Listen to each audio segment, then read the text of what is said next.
안녕들 하셨어요?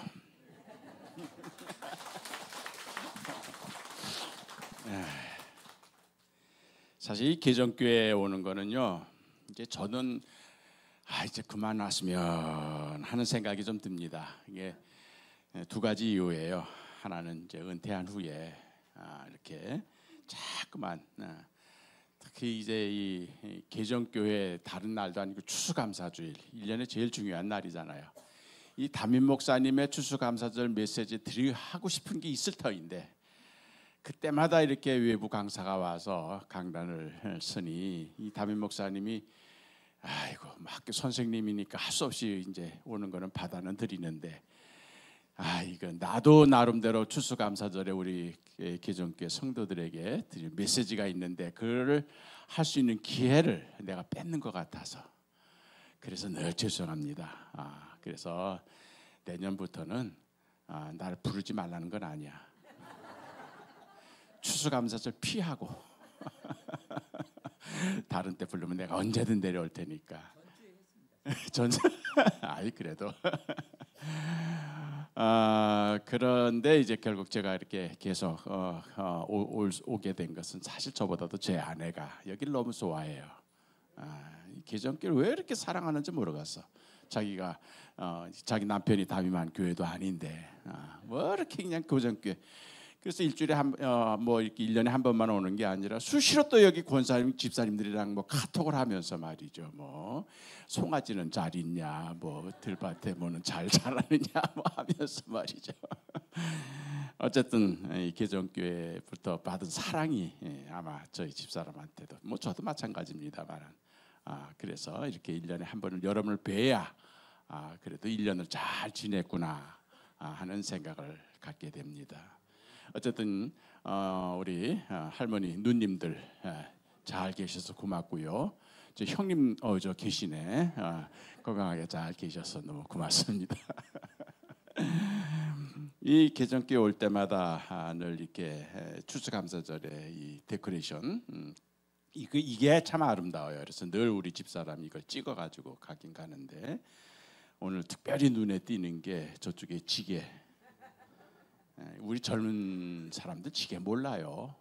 지게가 뭔지를. 저 지게가 아이고 집신까지 이렇게 달려서 있네요. 그리고 여기 또 호수아비. 야, 저 모자 샘난다. 저거 누가 쓰는 거 같은데. 야, 호수아비 야 멋지다. 빨간 넥타이에다가 예. 그래요. 지게나 호수아비 이거는 양반이나 주인의 복장이 아닙니다. 머슴, 종 그들이 결국 주인의 밭에 나가서 또 주인이 시키는 일을 할 때 그렇게 지는 것이 바로 지게예요. 그리고 옛날에는 가죽신 이거 뭐 양반 돈 있는 사람들이나 가죽신 신죠. 고무신도 옛날에는 참 귀했잖아요. 그러니까 지프로 저렇게 신을 만들어 가지고 먼 길을 떠날 때는 저 집신 하루면 한 길에 다 닳거든요. 땅바닥에. 그러면 좀 먼 길을 갈 때는 저거를 10켤레, 20켤레 이렇게. 그래서 어떤 머슴의 삶의 모습을 보여주는 거죠. 호수아비 어떻게 보면은 별로 생명 넘는 거지만 사람의 모양을 한 채로 밭에 서서 이 곡식들을 그냥 뺏어가는 새들 날려 보내면서 그 밭을 지키는 그런 모습들. 오늘 특히 이제 호수아비하고 지게가 눈에 띄네요. 지게는 우리 한국 농부들의 근면한 삶의 상징이었습니다. 그래서 선교사님들이 우리나라에 와가지고 지방 여행을 하면서 한국 풍경들에 대한 그런 기록을 자기 본국 미국 교회 교인들한테 자세하게 소개를 많이 합니다. 모든 게 낯서니까요. 그런데 한국 남자들은 지게 없이는 못 산다 이런 말을 많이 해요. 지게. 다 시골 다니면 지게 지고 다니니까. 장사꾼만 지게 지는 게 아니라 농사 짓는 사람들 지게 지고. 특히 이제 장날만 되면은 이제 선교사님들이 장터에 가서 복음을 전하거든요. 제일 많은 사람들이 모일 때니까. 그렇게 되면은 바로 이 지게지지 않은 사람이 없잖아요. 장날에는 다들 그래서 50리길, 100리길 지게를 지고 와서, 특히 이제 나무 파는 사람들은 얼마나 높습니까? 자기 키의 3배, 4배나 되는 나무를 그 지게에다가 지고, 또 쌀 파는 사람도 쌀가마를 좀 지고, 그냥 각종 지게를 지고. 우리 김 목사님이 춘천에서 목회를 오래 하시다가 인도네시아를 거쳐 여기 오셨는데, 춘천에 처음 복음을 전한 분이, 무스라는 선교사님인데, 이 미국에서 온 무스라는 선교사님을 따라서 거기에서 같이 복음을 전한 분이 저 경기도 고랑포에서 살다가 성방탕하고 그냥 뭐 노름하고 쌈박질하고 맨날 술 취하고 그러다가 예수 믿고 완전히 새 사람이 돼서 복음 전하는 일에만 전폭적으로 애를 쓰신 이 덕수라는 분이 계셨어요. 거기 하나만 붙으면 주자인데 이 덕수야. 그분이 얼마나 그냥 복음에 대한 열정이, 그러니까요, 그냥 그렇게 타락하고 남에게 욕먹고 해코지만 하면서 살던 사람이 예수님만 들어가면 완전 180도 다 새 사람이 돼요. 그러니까 여러분들이 지금 계속 전도의 대상으로 해서 이렇게 중보기도 하고 있는 그 심령들 포기하지 마시기 바랍니다. 여러분의 말재주로 그 사람들 변하지 않아요. 하나님께서, 성령께서 때가 되시면 그 사람에게 새 마음을 불어넣어 주시고 새 생명을 불어넣어 주시는 거예요. 우리는 그걸 바라보면서 전도해야 되는 거예요. 내가 전도하여서 저 사람을 과연 믿을까, 교회 나올까, 그렇게 하면 전도가 안 돼요. 우리는 때를 얻든지 못 얻든지 하기만 하면 돼. 전하기만 하면 돼. 안 받든 받든 그거 우리가 걱정할 필요 없어요. 우리 책임 아니야. 하나님께서 때가 되면 그 사람의 영혼을 바꿔주시는 거예요. 그렇게 해서 이덕수 씨가 동네 최고 욕먹던 술주정뱅이나 도박장이에다가 맨날 쌈박질에다가 그런 사람이 우연하게 길가에 전도지 딱 하나 받아들고 그거 하나 가지고 있다가 성령이 임하면까 완전히 새 사람이 돼서 술 딱 끊고 도박 딱 끊고 완전 새 사람이 돼서 복음 전하는 일을. 그러다 보니까 그러면 허랑방탕 해가지고 모든 걸 다 없애버리고 결국 재산도 다 없어버리고 자녀들도 남의 집에 빚으로 팔려 넘어가고 그런 마지막 밑바닥 생활을 하다가 완전히 새 사람이 된 다음에 정신을 차린 다음에 뭐 장사를 하니 돈이 있어요, 농사를 지르니 땅이 있어요. 그래서 그 양반이 한 게 바로 저 지게입니다. 지게를 지고 장터에 나간 거예요. 팔 물건 지고 간 게 아닙니다. 장터에 왔다가 물건을 사가지고 먼 길 떠나는 사람들이 있으면 그 사람들 날라주는 거, 짐꾼 역할, 그것이 그 사람이 할 수 있는 최초의 직업이 된 거예요. 그러면서 그분은 장날만 되면은 지게를 메고 장터에 나가는 거예요. 그 사람의 변화된 삶이, 그게 바로 말씀이었습니다. 희한하다. 30년 동안 동네 골칫거리였던 그가 맨날 술 먹고 맨날 쌈박질하고 맨날 그냥 그만 보면 도망가던 그 사람이 어떻게 저렇게 완전히 새 사람이 됐는가? 이해할 수가 없는 거예요. 동네 사람들이. 하루 이틀 하다 끝나겠지. 한두 달이면은 또 옛날로 돌아오겠지. 그 술을 어떻게 끊어? 그 좋아하던 도박을 어떻게 끊어? 웬걸요. 1년, 2년, 3년, 4년 변함없는 그 생각. 성령께서 잡아주시면 그렇게 되는 겁니다. 좋아하던 것이 싫어하게 되는 거예요. 가까이 하던 것이 멀어지는 겁니다. 나도 몰라요. 내 의지와 관계없이 그렇게 되어요. 그 좋아하던 술이 독약처럼 느껴지게 되는 거예요. 그래서 이 무수 선교사님이 춘천에 복음을 전하기 위해서 개척 선교사로 가면서 누구를 데려갔냐? 그 이덕수 씨를 데리고 가는 거예요. 저 경기도 파주 고랑포에서부터 춘천까지 백리길, 그 백리길, 그게 편한 길이에요? 산길이죠. 거기를 이덕수 전도사가 선교사를 따라가는데, 선교사님은 미국에서 가져온 자전거가 있어서 그래서 자전거를 타고 가는데, 이덕수 씨는 지게를 지고 그 지게에 성경책과 전도책자를 가득 싣고, 그리고 집신 10켤레를 그 달고, 그리고 선교사와 함께 가는 겁니다.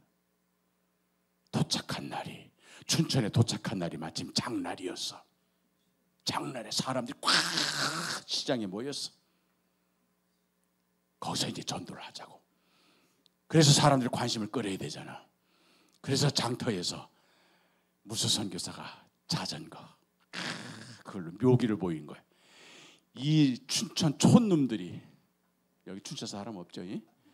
춘천 촌놈들이 자전거를 처음 본 거요. 세상에 둥그런 게 2개가 달렸는데 그게 그냥 넘어질 것 같은데도 아이고 그게 막 가는 거야. 그러니까 사람들이 야 희한하다 해가지고 그 이름을 붙인 게 자전거야. 스스로 자자에 굴러갈 잔자, 수레 거자, 스스로 굴러가는 수레란 말이야. 영어로는 바이시클이잖아. 2개의 동그란 게 있어가지고 안경처럼 생겼다 해서 바이시클이지만, 한국 사람들이 보니까 저거 희한하다는 거예요. 뭐 말이 끄는 것도 아니고 사람이 미는 것도 아닌데 스스로 잘 굴러가는 거야. 그래서 자전거라 그런 거예요. 그걸로다가 사람들의 관심을 보는 거야. 그래가지고 묘기를 보여준 거예요. 선교사가 쫙 묘기를 보여준 다음에 사람들 다 그거 그런 거 오잖아요. 약장수가 막 둥둥둥둥 치면서 원숭이 뭐 뱀 이런 거 보여주면 사람들이 모여들듯이 그래 모여서 쭉 둥그렇게 섰습니다. 그리고 난 다음에 무수 선교사는 한국에 온 지 3년도 안 돼서 한국말 못해요. 그 다음에 이덕수 전도사님이 지게를 탁 쥐고 나타난 거예요. 키가 컸대. 엄청나게 컸대. 그래서 선교사님들이 조선의 사울왕처럼 컸다 그래서 조선의 사울이라고 별명 붙여졌대요. 그러면서 그분이 딱 나타나서 이제 한국말로, 그러니까 사람들이 쭉 해가지고 야 만사 뭐 약을 파나 보다 뭐 이렇게 생각을 했는데 그게 아니라, 여러분 수고하고 무거운 짐자 다 내게로 오라. 내가 너희를 쉬게 하리라. 마태복음에 있는 그 말씀을 쫙 하시는 거예요. 짐진 자들은 다 내게 오라. 이 말씀을 가지고 오세요. 그러니까 거기 지게지지 않은 사람 하나도 없는 거야. 다 지게진 사람들이야. 아낙네는 보따리 머리에 이고 애 등에 업고 짐지지 않은 사람 하나도 없어. 그 수고 무거운 짐진 자 얼마나 고생길이야. 얼마나 힘들어. 애 키워야지, 자식 식구들 가르쳐야죠. 그냥 살아갈래니까 얼마나 힘들어요. 수고하고 무거운 짐진 자 다 내게로라. 내가 너희를 쉬게 하리라. 이 말씀을 가지고 설교를 시작한 거예요. 그러니까는 이 무거운 짐을 내려놓고 쉴 수 있다니까 얼마나 좋겠어요. 그러니까 사람들이 귀를 꼬작 해가지고 듣는 거예요. 이덕수 전도사는 신학교도 나오지 않은 사람이에요. 소랑방탕 술만 먹으면서 평생을 바친 사람. 그런데 그 말씀을 가지고 자기의 간증을 시작하는 거예요.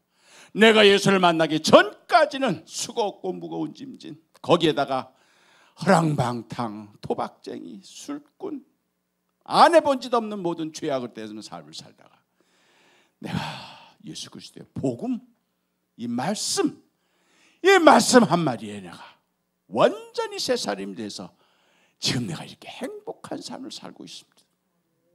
내 표정을 보시오. 내 표정을 보시오.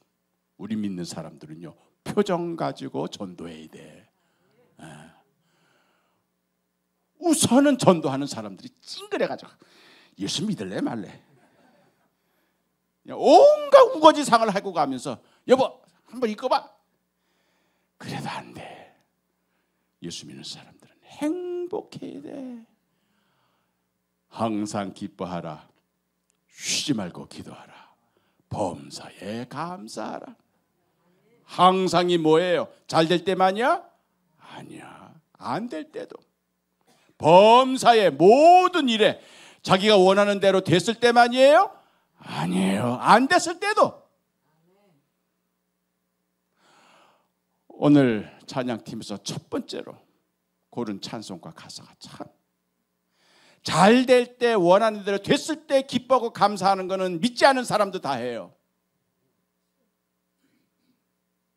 믿는 사람은 잘 될 때도 감사하지만 안 됐을 때도 감사하는 거예요.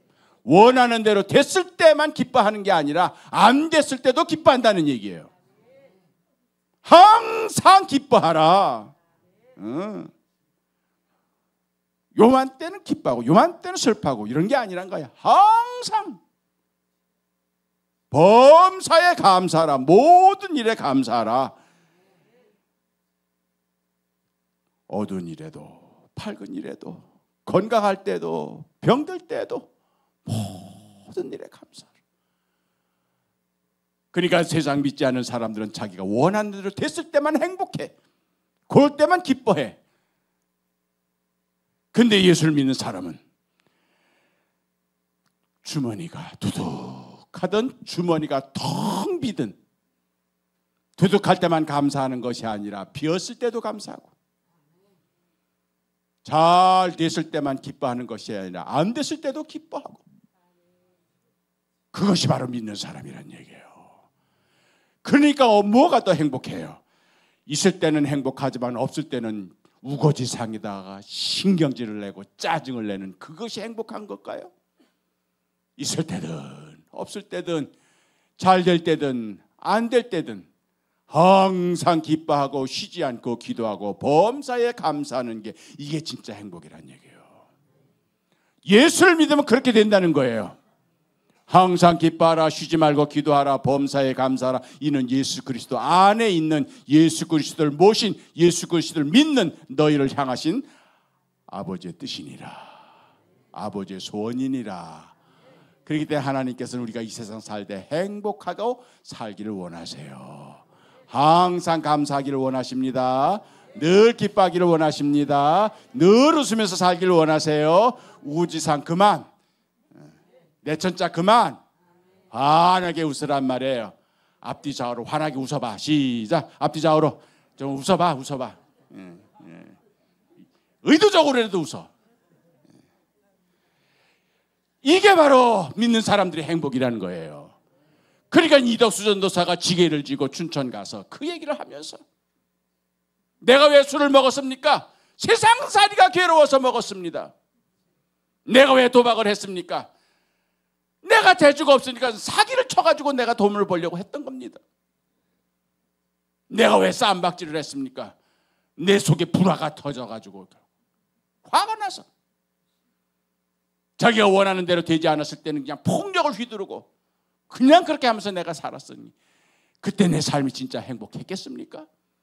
불행했기 때문에 술 먹고 불행했기 때문에 도박했고 불행했기 때문에 그걸 잊어버리려고 내가 마약을 하고 술에서 쾌락을 구하려고 했고 도박을 통해서 재물을 취하려고 했던 것이 바로 나였습니다. 그러나 술만 깨면 괴롭고 돈이 없으면 불행하고 이것이 바로 내 인생이었습니다. 그런 날 하나님께서 불쌍히 여기셔서 영원한 생명의 말씀을 내게 주셨습니다. 이 성경 말씀에 기록된 이 모든 내용을 내가 믿게 되니까 얼마나 내가 행복한지. 물론 나는 가난한 사람입니다. 돈도 없습니다. 그런데 주님이 내 안에 계시니까 그냥 감사하고 그냥 기뻐하고 이것이 바로 주님께서 주시는 기쁨이요 주님께서 주시는 감사였습니다. 이제 여러분들 다 수고하고 무거운 짐진 자들이신데 이제 여러분 나와 같은 불행한 삶에서 행복한 삶으로 옮겨가실 분 손 드십시오. 들었네. 그러니까 춘천에서 그냥 복음이 막. 이분은 바로 지게전도사라 그랬습니다. 그래서 장날만 되면은 장터만 쫓아다니는 거예요. 그러니까 이게 5일장이라 해가지고 계속 옮겨 다니잖아요. 춘천장 하면 양구, 그 다음에 인제, 그 다음에 해서 5일장으로 매일매일 하잖아요. 그럼 이분은 지게를 딱 짊어지고 한쪽에는 도시락, 또 한쪽에는 성경, 그리고 나가는 거예요. 그리고 나가서 전도를 이렇게 길거리 전도도 하지만 장터가 끝난 다음에는 이제 막 백리길 산골에서 온 사람들이, 어떤 할머니가, 어떤 아낙네가 그 무거운 머리에다가 이고 그걸 가야 되잖아요.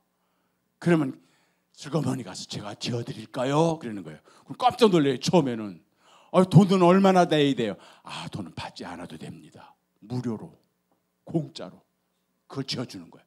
그러면서 거기를 같이 50리길을 걸어가는 거예요. 산길을 같이 100리길을 걸어가는 거예요. 아무 말하지 않고. 그러면 같이 가는 이 사람의 마음이 어떨까요? 미안할까? 처음엔 불안해. 저 사람이 또 얼마나 돈을 받으려고. 근데 가면서 대화를 하는데 말을 해보면 그 사람이 좋은 사람이지 나쁜 사람이지 알죠? 말을 해보면 알죠? 표정을 보면 알죠? 사기꾼인지 아닌지 알죠? 같이 가. 그리고 집에 가서 다 부려줘. 너무 미안해. 돈도 한 푼도 안 받고. 그러니까 뭔가 해주고 싶어.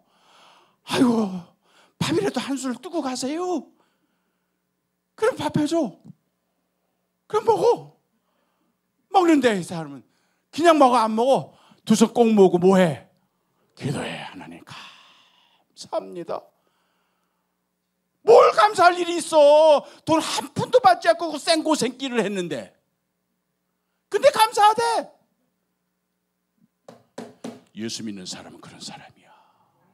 돈을 못 벌어도 감사한 거야. 잘 될 때만 감사한 게 아니야. 힘들 때도 감사하는 거예요. 감사합니다. 오늘 제가 귀한 분을 만나서, 하나님 사랑하시는 귀한 분을 만나서 자기가 귀하다는 거예요. 생고생을 하면서 오늘 이렇게 귀한 음식을 대접받습니다. 꽁보리밥에 고추장인데 그걸 갖다 놓고 감사하는 거예요. 야, 뭐 저런 사람이 있어. 반나절 동안 산길을 걸으면서 그 사람의 삶을 보니까 행복하구나. 참 행복하게 살고. 그러니까 나도 저렇게 살았으면, 들까 안 들까? 들죠. 그런 때 성경책 하나 딱 주는 거예요. 예수 믿으세요. 그럼 나처럼 됩니다.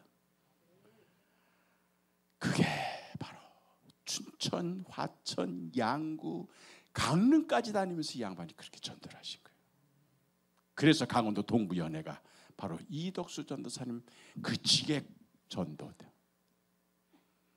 그래서 무슨 선교사님이 미국 자기 선교 본부에다가 편지를 쓰면서 이 강원도 춘천과 강원도 일대에서 내가 전도하는 것이 아니라 이덕수 전도사가 그렇게 전도를 하는데 그의 전도는 지계 전도다. 근데 지계라는 말을 뭐라고 쓸지 모르는 거예요. 미국 사람들한테. 지계라는 말을 뭐 어떻게 써 그걸. 그러니까 지계가 뭔지 모르잖아요. 그래서 선교사가 뭐냐면 A-frame carrier. 지게가 A자랑 비슷하잖아. 그래서 A-frame carrier. A자로 생긴 이게 옮기는 거. 어쨌든 우리 예수 믿는 사람들은 그런 삶으로, 우리 오늘 특별히 보니까 필사 성경을 하나님께 봉헌을 했네요. 야, 김혜정 권사 글씨 이쁘다. 와, 우리 아들이 이런 글씨체를 좀 본받아야 되는데. 최미령, 와, 이분은 뭐 박영수 권사님도, 야, 어쩌면 이렇게 글씨를 잘 쓴대. 와, 오, 야, 이건 장명선 집사님은 이건 인쇄체네. 이야, 김영하 권사님. 와. 오. 여보, 당신 끝나고 와서 좀 봐요. 이 글씨체 좀 본받아. 너무 이뻐. 와. 이 필사에 저도 필사를 합니다. 매일 하루 3시간씩 필사를 하는데, 필사는요, 이쪽 성경에서 이쪽 공책으로 옮기는 게 필사지만, 하다 보면 느끼셨을 거예요. 마음판에 새긴다는, 말씀을 마음판에 새긴다고 하는 그런 구절이 있어요. 종이에 쓰는 게 아니라 마음판에 새기는 겁니다. 이번에 이렇게 필사하신 분들은 이번에 필사 끝났으니까 이제 그만하자 하는 게 아니라 계속 하시기 바랍니다. 그렇게 해서 먼 훗날 여러분 자손들에게 제본해서 하나씩 주시기 바랍니다. 왜냐하면요, 필사는 마음입니다. 이거 아마 써보신 분들은 동의하실 겁니다. 막 쓰다 보면 마음이 말씀에 집중이 돼요. 그리고 마음이 내 마음에 새겨져요. 이건요, 눈으로 보고 이렇게 넘어가는 것보다 5갑절의 효과가 있어요. 필사는. 그렇게 해서 눈으로만 보고 지나가는 게 아니라 마음과 손이 여기에 같이 들어가요. 그러다 보니까 아마 쓰시는 중에 말씀이, 야, 이거 전에 이거 말씀 다 읽었던 건데, 전에 이거 다 목사님 설교를 통해서 들었던 건데, 전혀 새롭게 말씀이 읽혀진 분들이 계실 겁니다. 그게 바로 성령님께서 감동을 주시는 거예요. 성경은요, 처음 5,000년 전부터 2,000년 전까지 이 성경을 쓴 사람들은 성령의 감동을 받아서 쓴 겁니다. 그렇기 때문에 이 성령의 감동을 받았기 때문에 성경을 읽을 때도 성령의 감동을 받아야 제대로 읽혀지는 거예요. 그래서 성경은 읽을 때마다 장소와 시간에 따라 달리 읽혀져요. 새롭게 읽혀져요. 전에 읽었던 말씀인데 전혀 새롭게 읽혀지는 거예요. 그게 여러분에게 말씀을 심어주시는 거예요. 깨닫게 해주시는 거예요. 오늘 본문 말씀도 제가 현역 때 읽었을 때 전혀 깨닫지 못했던 것을 은퇴 후에 읽으면서 새롭게 제가 받은 은혜 깨달은 말씀이에요. 오늘 본문 말씀 보면은 제자들이 예수님에게, 예수님은 그렇게 병자도 고치고 그렇게 놀라운 일을 하시고 그렇게 영광스럽게 일을 하는데 왜 우리는 안 될까요? 왜 우리는 기도해도 응답이 없고 왜 우리는 기도해도 그대로 안 될까요? 우리에게 믿음이 없음을. 그러니 우리에게 좀 믿음을 좀 주십시오. 이제 깨달은 거예요. 제대로 믿음을 가지고 쓴 사람과 믿음이 없이 목사님이 쓰려니까 할 수 없이 쓴 사람들은 물론 있을 거예요. 그러나 믿음을 가진 사람이에요. 그래서 제자들에게 그렇게 우리에게 믿음을 주십시오. 그랬더니 예수님께서 하시는 말씀, 너에게 겨자씨가 제일 작잖아요.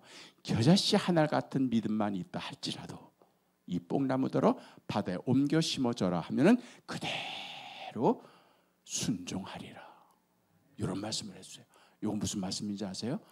믿음은 순종이라는 말입니다. 믿음은 순종이란 말이에요. 오늘 느닷없이 목사님이 한복을 입고, 나 처음에 왔을 때 왜 노인네가 저기서 들어올까나 가세 보니까는 우리 김지선 목사예요. 왜 한복입니까? 오늘 한복데이입니다. 그럼 전 교인이 다 한복 입고 오는 거예요? 목사님께서 우리 추수감사 이번 주 이 모레는 우리 한복을 입고 하나님께 우리가 합시다 하고 말씀하셨던 것 같아.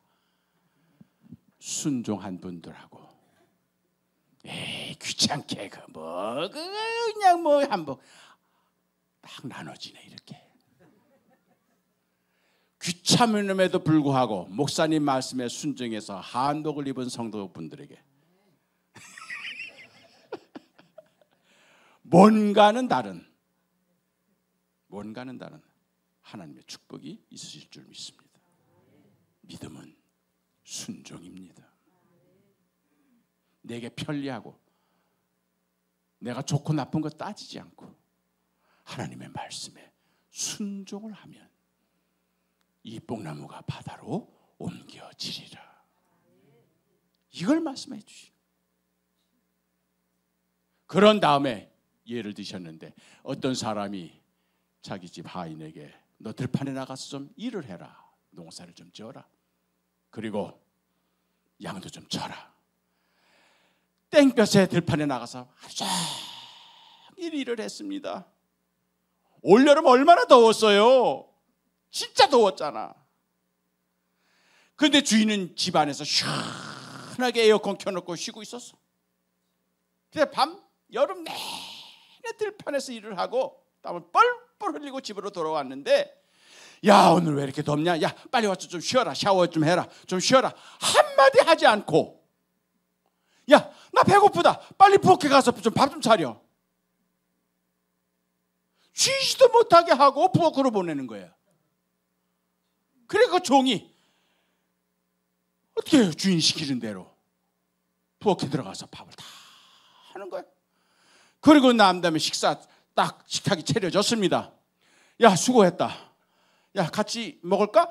한마디 하지 않고 야 너 바로 내가 먹는 동안에 요 옆에서 내 시중 들어라.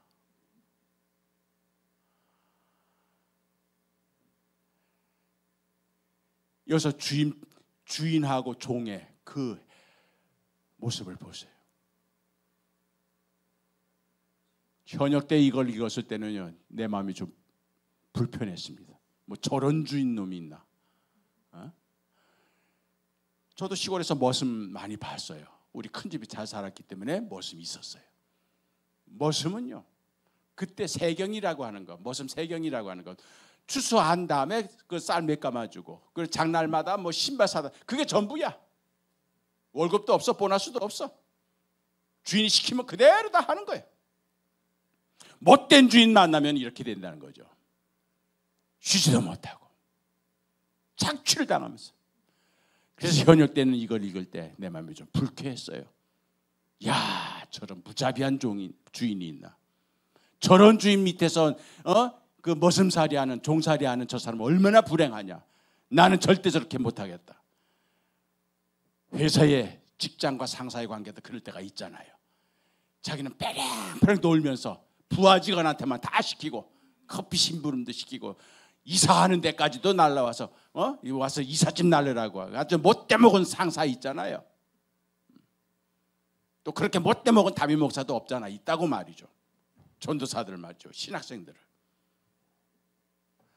현역 때 읽었을 때 내 마음이 좀 불쾌했습니다. 이 주인에 대해서 너무하다. 그런데 성경 말씀을 보니까 그 하인은 주인이 시키는 대로 고분고분 다 한 겁니다. 그래서 어디저런 멍청한 놈이 있어? 나 좀 배고파요. 좀 쉬었다 할게. 한마디도 못해. 그냥 시키는 대로 고분고분 하는 거예요. 근데 현역 때 읽었을 때는 주인의 무자비함과 종의 불평이 확 느껴졌어요. 아마 저 종 분명히 불평 불만이 있음에도 불구하고 결국 그 월급 때문에 주인이 매겨주기 때문에 꼼짝없이 저 일을 할 거다. 아마 이렇게 좀 생각을 했었어요. 그런데 은퇴한 다음에 이 말씀을 다시 읽으니까 다시 읽혀지는 거예요. 어떻게 읽혀지느냐?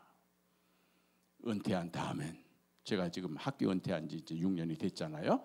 은퇴한 다음에는 일감이 있는 게 얼마나 행복한 건지 몰라. 할 일이 있다는 게 축복인 것이 이게 얼마나 큰 축복인지 모르겠어. 주로 은퇴한 분들이 아멘 하네. 눈만 뜨면 오늘 뭐 하고 하루를 지낼까 걱정하는 노인들이 많은 반에 이렇게 일할 수 있도록 일감을 주시는 것이 얼마나 감사한지. 제가요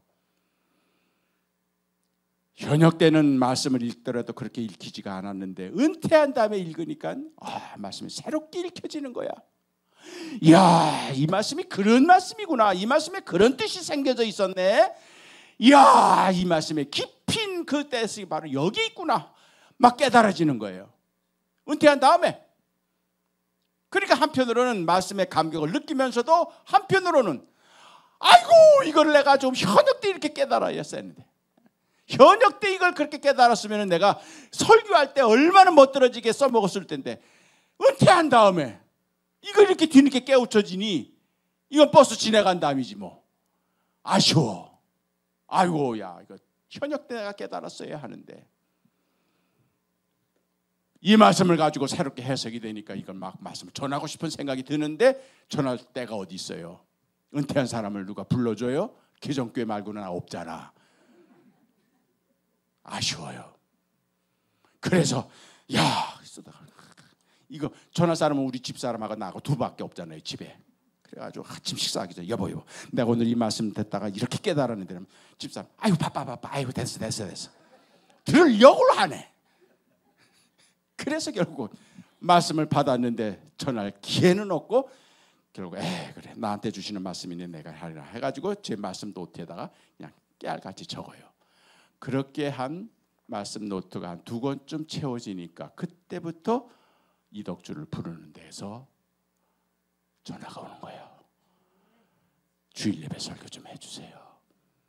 오후 예배 설교 좀 해주세요. 우리 교회 부흥회하는데 와서 강사를 좀 해주세요. 우리 지방 사경회 좀 해주세요. 저서 제가 깨달았습니다.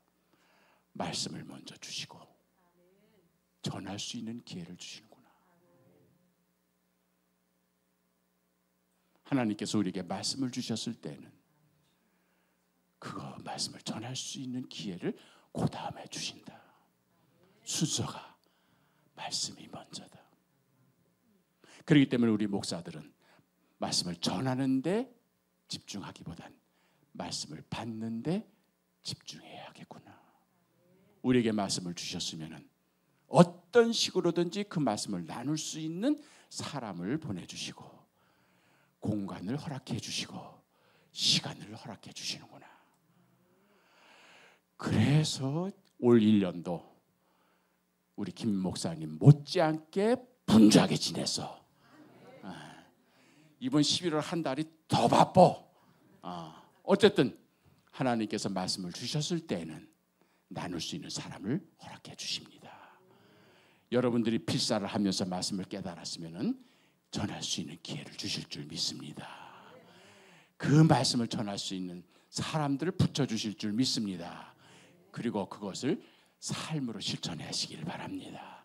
깨달은 말씀을 삶으로 실천하면은 그 여러분의 삶을 보고 나도 당신 따라 개정교회 갈게. 나도 다음 주 당신 따라 개정교회 가면 안 돼? 이런 사람들이 나올 겁니다. 말씀을 그대로 삶으로 인도해 주시고 그렇게 해서 현역 때는 불평불만으로 이 종이 낮 동안에 그거는 바로 현역입니다. 해가 지려게 집으로 돌아왔어요. 그건 은퇴 후입니다.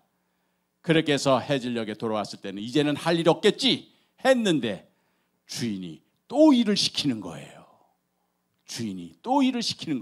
그게 감사했던 겁니다. 이제는 은퇴한 후에 뭐 할까 하는 그에게 저녁 때가 됐는데도 또 일감을 주시니까 자기 피곤한 것 다 잊어버리고 주님이 나를 시키셨다. 주님이 나를 쓰신다는 그 한마디에 감사해서 불평불만 다 없애고 감사함으로 부엌에 들어가서 일을 열심히 하게 된 거예요. 그리고 나서도 주인이 식사할 동안에도 서빙하는 거 그것도 주님의 일이니까 그것까지도 또 시키시니까 그것도 불평불만 없이 감사함으로 그 일을 하게 된 겁니다. 그러니까는 현역 때든 은퇴한 다음이든 건강할 때든 병들었을 때든 잘 됐을 때든 안 됐을 때든 주님께서 나를 쓰신다는 이 하나만으로 우리는 감사한 겁니다. 주님께서 우리에게 일을 맡겨주셨다는 일 하나로 우리는 기뻐할 수가 있는 겁니다. 그렇기 때문에 이 하인이 불평을 감사로 바꾸듯이 이제 우리 어떤 일을 당하든지 다가오는 1년 동안 감사하며 살아가십시다. 주님께서 여러분에게 일을 맡겨주실 겁니다. 여러분의 건강, 여러분의 형편에 따라서 알맞게 말씀을 주실 거고 그 말씀대로 살고 말씀을 전하면서 1년 동안 감사하며 사시는 우리 개정교회 될 줄로 믿습니다.